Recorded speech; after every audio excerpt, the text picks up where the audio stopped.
over is you want to know, what is it? It's just the equation. Oh, the logistic regression equation.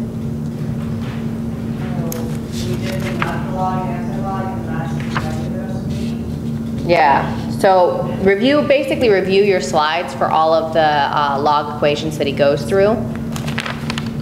He's not going to actually have you do them and calculate them, but you should be able to recognize them. What's the maximum likelihood? I don't know what the maximum likelihood estimation is. I've never heard of it. It's something different than what we experienced. It's on the PowerPoint. It's like the predictor over like 1 minus the predictor equals the predicted probability.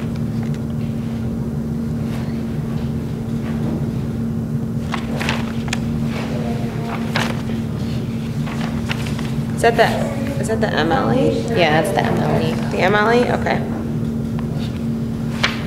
Okay. Bueno. What's the safe scores?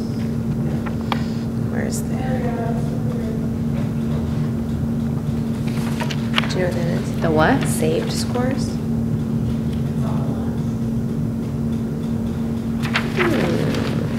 I don't know. We can ask him now. Yeah. Did he go over something like that in class? All right. I'll email him about that one. Okay, what's next? In Cova? Yep. Yeah, we did. That's with the hit rate.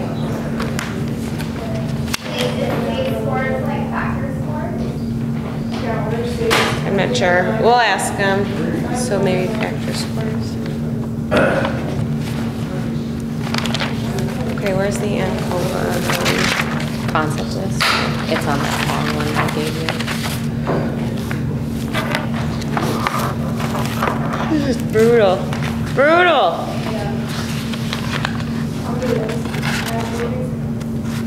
So we're not doing meta-analysis? No. But we're doing ROC curve. Okay, let's do that really quick. ROC curve concepts.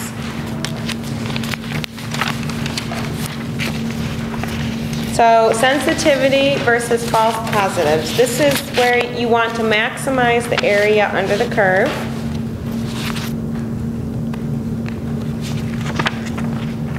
Okay, you want the best balance between sensitivity and as few false positives as possible. Bless you. The last one? Yep, and you want the best balance between sensitivity and as few false positives as possible.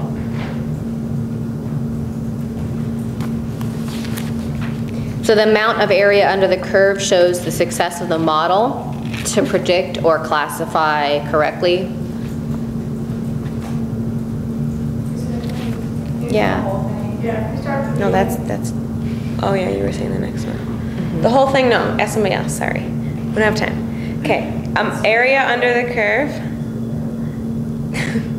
That was what Amber just said? Yeah, so the amount of area under the curve shows the success of the model to predict or classify correctly.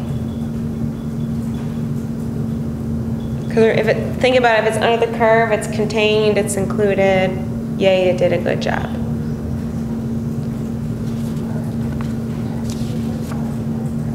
Okay, we good with that one? Okay, and then the cutoffs. You need to decide the cutoff values to maximize the area under the curve. Okay, and it just depends on where you draw your line. Right.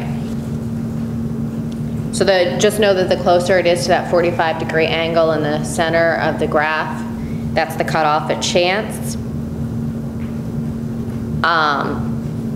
And the closer it is to that 45-degree angle, the worse the model is. It's better up here, right? Yeah. Does he want it to be better than chance? Right. You take anything above that line, that line in the center of the curve, that's drawn in the center, that's your chance cutoff. So anything above that is better, but again, the closer you get to that line, the worse off your model is. That's better with the star. Right. Okay. So just remember, up and to the left is better. Okay. Yay, look, we did a second one. Okay, and Coven, I think this is the last one, right? We've kind of gone through the discriminant concept list when going through. Is ANCOVA confusing? Okay. Okay. So what are covariates then? That's the big thing in ANCOVA. Huh? Right. Well, it's the variable the researcher is controlling for.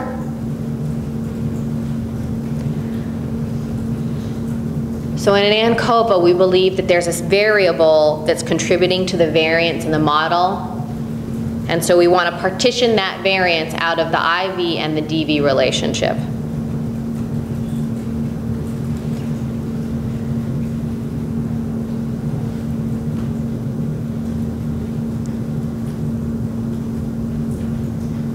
So when evaluating whether or not to use a covariate, you want to look to see if it's significant. Because when it's introduced into a model, you automatically lose 1 degree of freedom, which means you've lost 1 degree of power. So it's a decrease in power. Mm-hmm. It takes up a degree of freedom, which decreases your power. Okay, so you really only want to use it if it's going to work, right? You don't want to just waste it.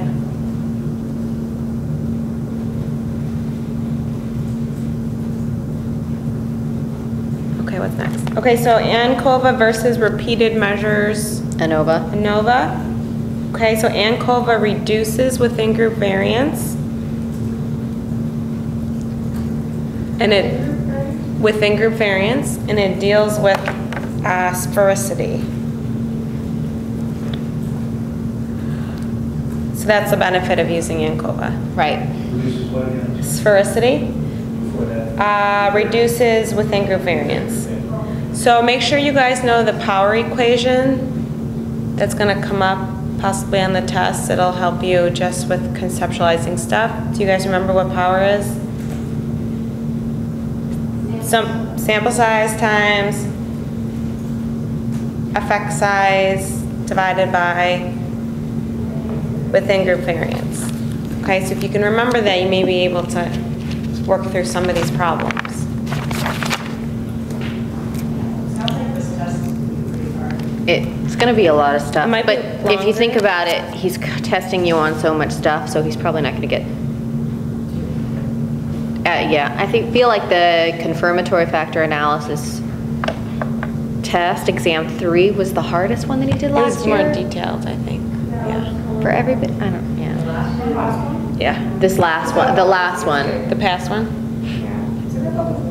So the non-experimental situations.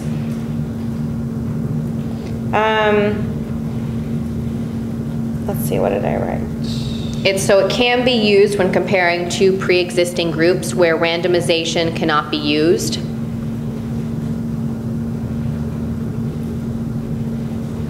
Yeah, groups are pre-existing. To find a way to kind of artificially equate groups.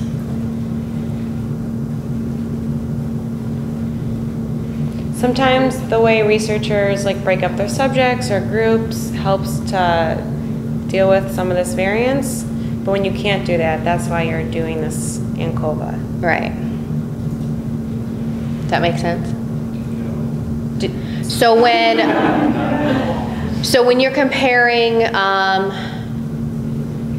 let me try and give an example. When you're comparing, If you're seeing two like ethnicities are similar enough or different, is that could be what you use? Like if you're seeing very like comparable? Well, this is more like, okay, so you are taking two groups that are already in existence, and there is a difference between those groups that's already there, so you remove that out. That's your covariate. So you're finding a way, so because you're removing the variance, because those groups are already created, you're removing kind of one,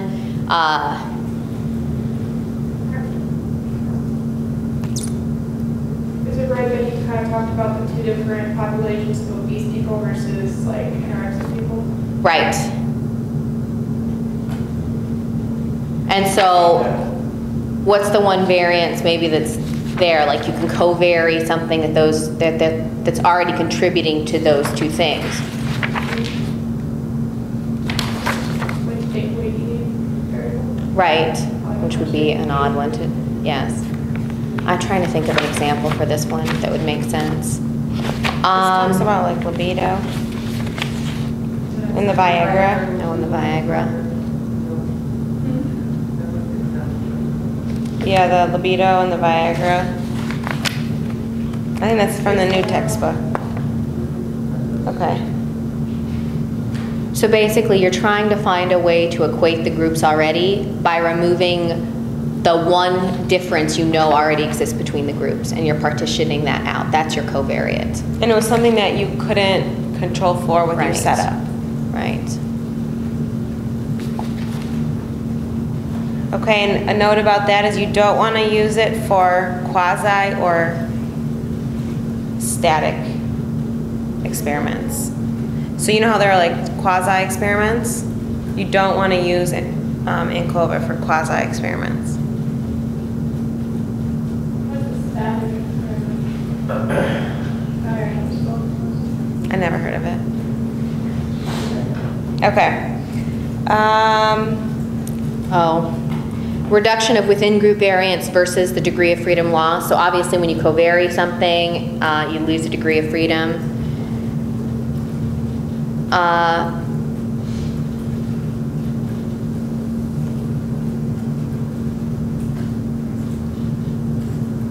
So the degree of freedom loss when you use an ANCOVA reduces the power.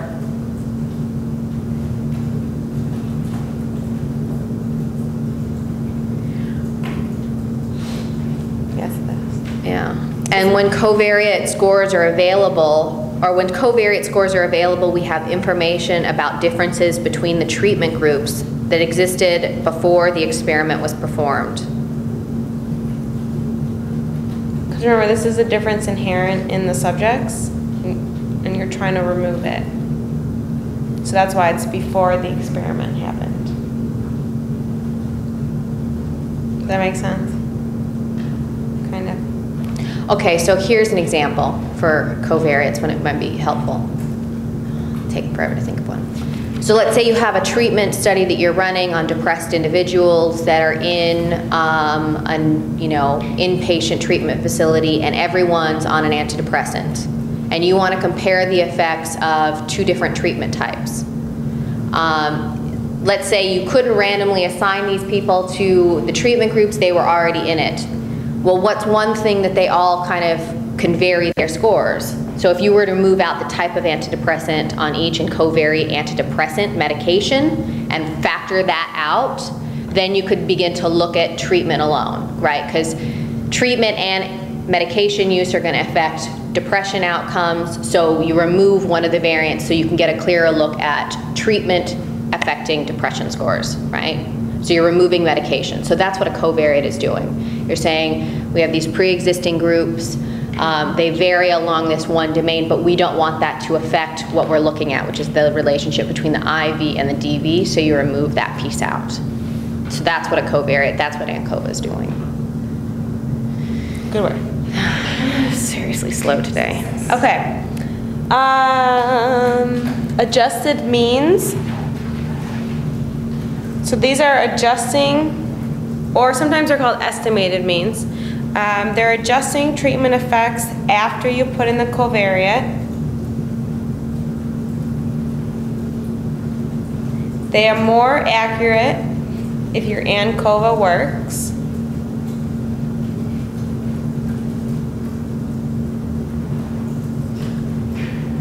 Okay, and they're equal to the estimated marginal means found in the output.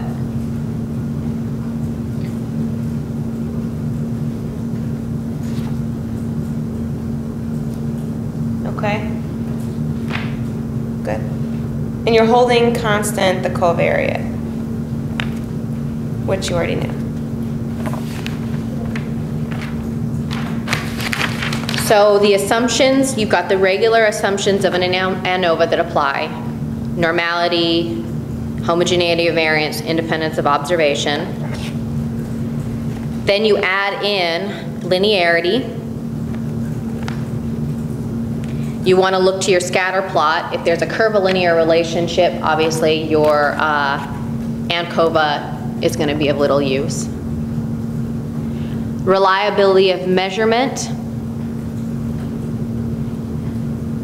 This is more important of the CV and the DV, obviously.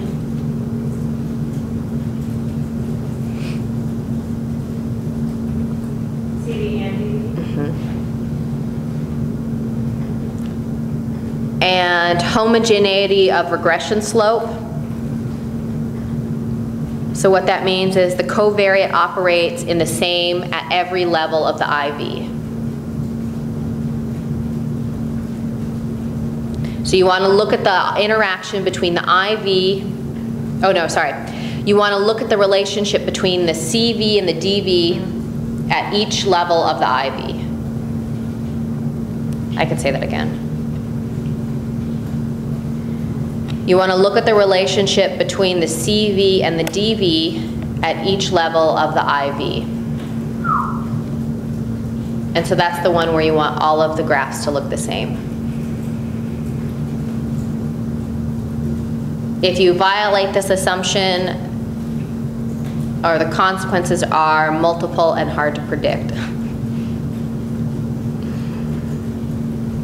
Lots of error, type 1 and 2. Okay, and remember you don't want significance between the interaction of the CV and the IV. Yeah.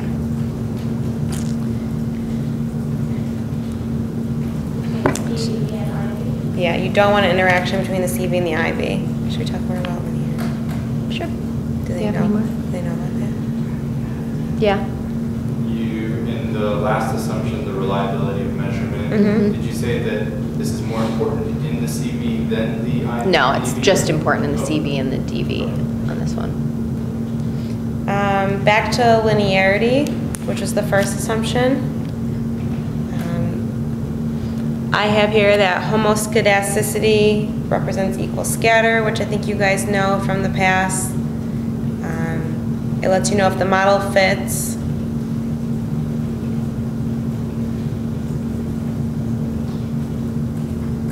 Okay, that's good, right? Yeah, we said that. Okay, okay, good. Sorry, just repeating. And then treatment by block.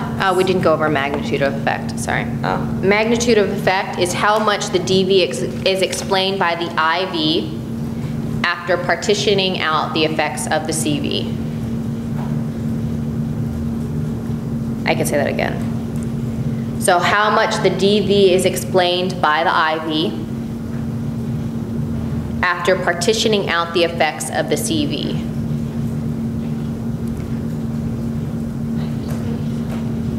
And you look at your eta squared statistic for this one. Or you can look at your D statistic, right? All of your effect size statistics, you can look for this. And that was from the first semester, Right. I think. The very first lecture, I think.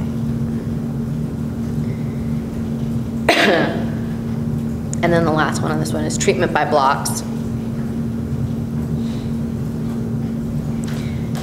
So treatment by blocks is another way to increase power.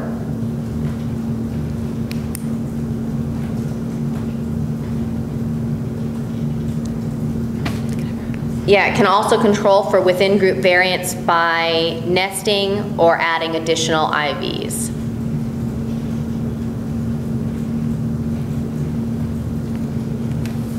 One more time. Yeah, so can also control within group variance by nesting or adding additional IVs.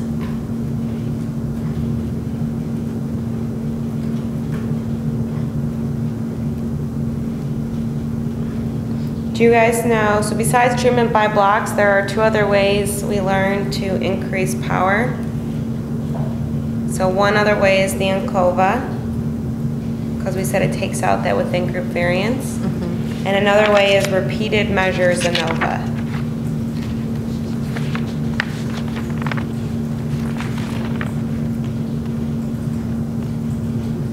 I feel like this is one of those things where they looked at the test. Remember they, should we say that? Okay, and then just another note, the only thing that your preliminary ANOVA can be used for is to see if homogeneity of regression slopes is violated. Okay, so again, the only thing the preliminary ANOVA can be used for is to see if homogeneity of regression slopes is violated. Okay, so you look to the interaction and you do not want one.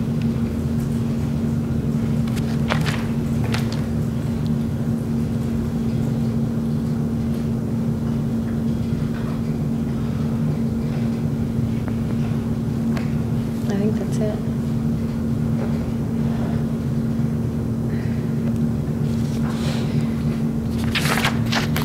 Do they need to know alternatives? They went over the alternatives to reducing within group variance, nesting, treatment by blocks, and additional IVs. Yeah. All right. Next. 9 minutes.